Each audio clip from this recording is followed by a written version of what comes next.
Hola, ¿qué tal? Mucho gusto. Mi nombre es Jesse Balsa, soy estudiante de la Universidad Minuto de Dios. El día de hoy quiero hablarles de un ensayo argumentativo para la actividad de comunicación escrita y proceso lector del NRC 3340. El primer dispositivo es la cruz del Señor Jesús, la cual es un símbolo del Redentor del mundo, junto a la de dos ladrones en el Calvario. La segunda, o el segundo dispositivo, es la cruz de Amada, un símbolo del dictador Adolfo Hitler, autor del Holocausto judío, presente en la bandera y el escudo nazis.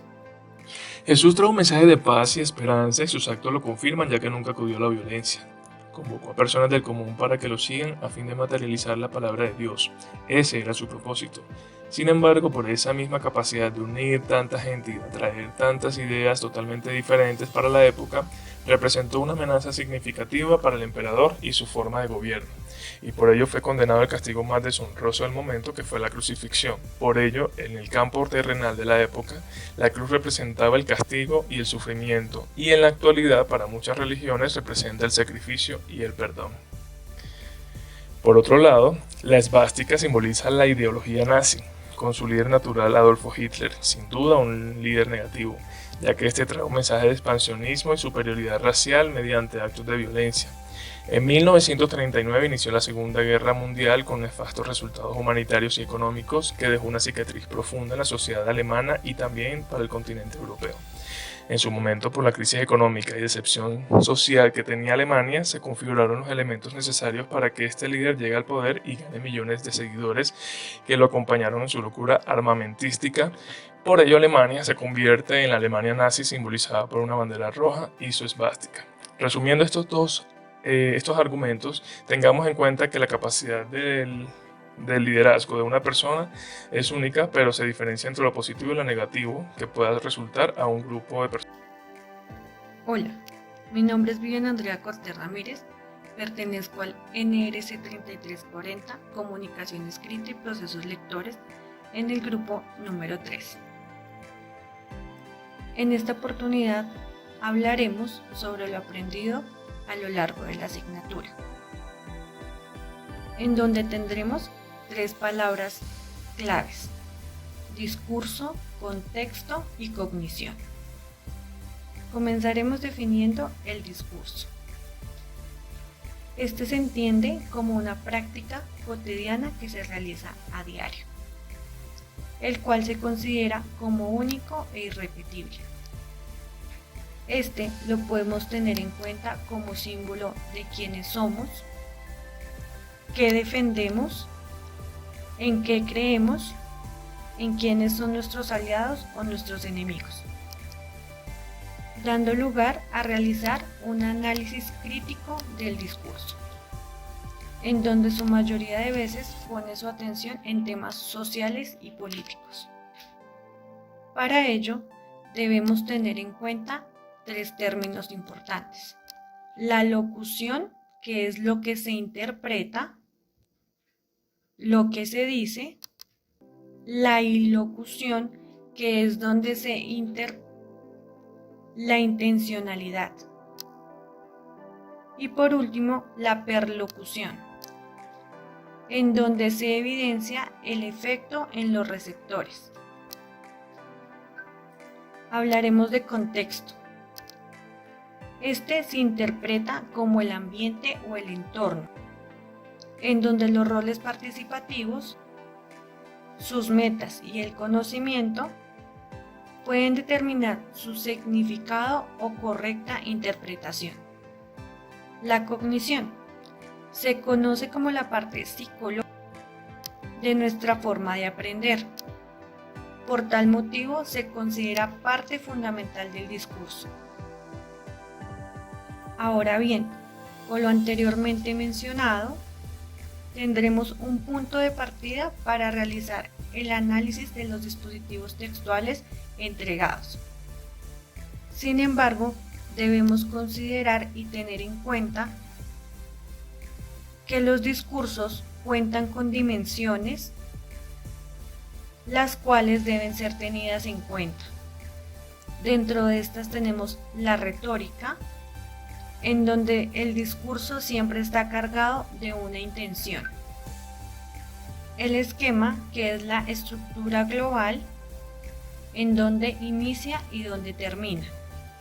El estilo es la intención del discurso organizadas por el autor. El sentido, todo discurso tiene una razón de ser. Orden y forma, estructurado bajo la gramática. Sonido, vista y cuerpo. Este se manifiesta a través de las marcas sonoras o visibles desde el punto de vista fonológico. Se refiere a la pronunciación, el análisis, la entonación y el volumen. Entraremos en el desarrollo del contraste entre las bienaventuranzas y las palabras de un mortal. En este caso tenemos dos dispositivos textuales que se contrastan entre la bondad y la crueldad. Lo anterior se dio en épocas diferentes de la historia, diferenciando así la vivencia de dos pueblos. Se puede decir que hay similitud, guardando las proporciones, entre la persecución de Adolf Hitler a los judíos y la realizada por los judíos hacia nuestro Señor Jesucristo, lo cual se da a partir de pensamientos políticos, sociales y culturales. Esto al no aceptar los comportamientos y las creencias de los demás. Dentro de las bienaventuranzas del numeral 11, tiene relación con el numeral 1 de las frases espeluznantes, ya que Adolf Hitler declara que, ante Dios y el mundo, el más fuerte tiene el derecho de hacer prevalecer su voluntad, olvidando que para Dios todos somos iguales sin importar sus condiciones.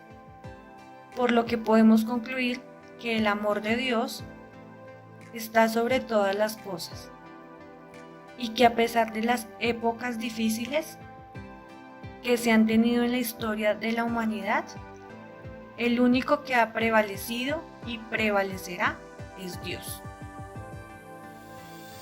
Gracias por la atención prestada.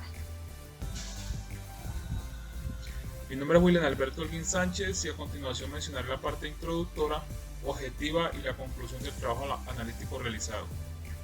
Como introducción, este es un trabajo analítico el cual pretende mencionar las intenciones comunicativas de cada uno de los dispositivos y su relación intertextual. Igualmente se analizarán los discursos que ponen en práctica social la expresión concreta de las opiniones y creencias que una persona puede albergar sobre el hecho. Igualmente veremos algunos conceptos claves que nos brinda el discurso, lo fundamental que es la constitución de las relaciones sociales y la expresión y la reproducción de estas condiciones, lo cual nos facilita la comprensión a la vez que toma una posición activa de las dimensiones del discurso. También se dará una breve aplicación dentro del análisis crítico del discurso en los dispositivos discursivos dados por el instructor del aula. Se expondrán sus afinidades y divergencias con la psicología social discursiva, además de reflexionar temas como el concepto de representaciones sociales. Como objetivos tenemos lo general, que es analizar detalladamente los dos discursos y las intenciones comunicativas de cada uno de los dispositivos y su relación intertextual. Y como específicos, primero, justificar y explicar el análisis de los discursos que se producen y circulan en nuestra sociedad. Segundo, analizar los discursos y así tratar de leer la realidad social en la que vivimos. Y como tercer punto, vincular al discurso condiciones sociales de reproducción que pueden ser institucionales, ideológicas, culturales e históricas. Como tema de conclusión, tenemos que lo que hemos revisado de todo texto debe ser entendido como un nuevo evento comunicativo que se da en un tiempo, un espacio, una interacción que integra aspectos verbales y no verbales en una situación sociocultural determinada.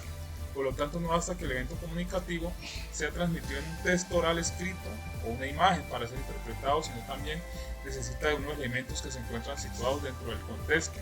y en ese escenario la contextualización en la que emanan los conceptos del discurso y el análisis discursivo.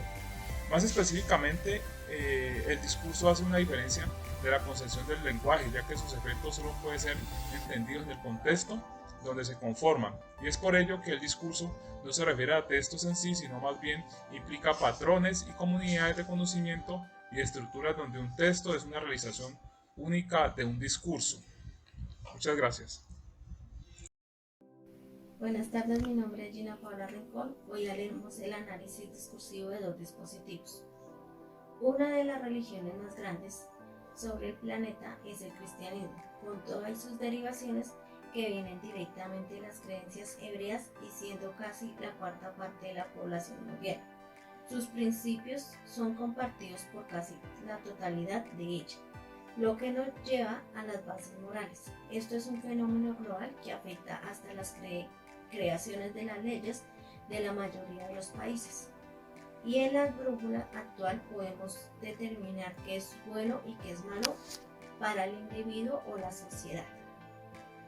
Por medio de esta gruesa base moral que se acostumbra con los siglos según la ideología, define que arrastra con todo lo anteriormente nombrado.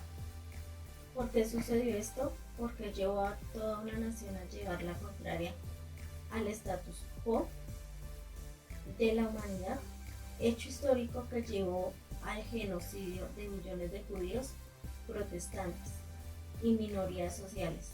Esto es el análisis del discurso, pretende dar respuesta a estos interrogantes. Esta es una porción del sermón dado por Jesús o Yahshua, discurso famoso y guía de cómo debe ser un buen hombre, según las creencias cristianas, junto con toda la ley escrita en este mismo libro, llamado Biblia. Por otro lado, y en el lado opuesto, tenemos las ideas de Adolf Hitler, en la década de los 40, que ganó muchos adeptos. Por un lugar, este es el Sermón del Monte, que se cree por contexto general que este fue dado en los años 30, aproximadamente a la orilla del mar de Galilea. Esto nos ubica en un Israel del siglo I, una Israel en un conflicto político. El pueblo estaba bajo dominio del gran imperio romano de la antigüedad. Este pueblo subyugado anhelaba libertad. Por otro lado, tenemos la fe del pueblo en decadencia espiritual, dado el demonio sacerdotal que estaba corrupto y las moralidades estaban siendo anidadas por la corrupción y paganismo. Esta es la raíz en el tiempo en el que Jesús o Yeshua pronunció estas palabras que hicieron eco en todas las generaciones a través de los años y hasta el día de hoy siguen siendo pilares fundamentales de nuestra ley y moral constitucional. Por otro lado, los discursos de Adolf Hitler fueron dados en Alemania en 1940, una Alemania resentida con el mundo. No hacía muchos años atrás, con la firma del Tratado de Versalles, la misma que le dio el final a la Primera Guerra Mundial, pero dejó muy para a la Alemania prácticamente poniendo a pagar los daños de toda la guerra y quedando en deuda con el mundo entero. No siendo los únicos culpables del conflicto, esto generó que los alemanes tuvieran un rencor hacia el mundo, base para la Segunda Guerra Mundial.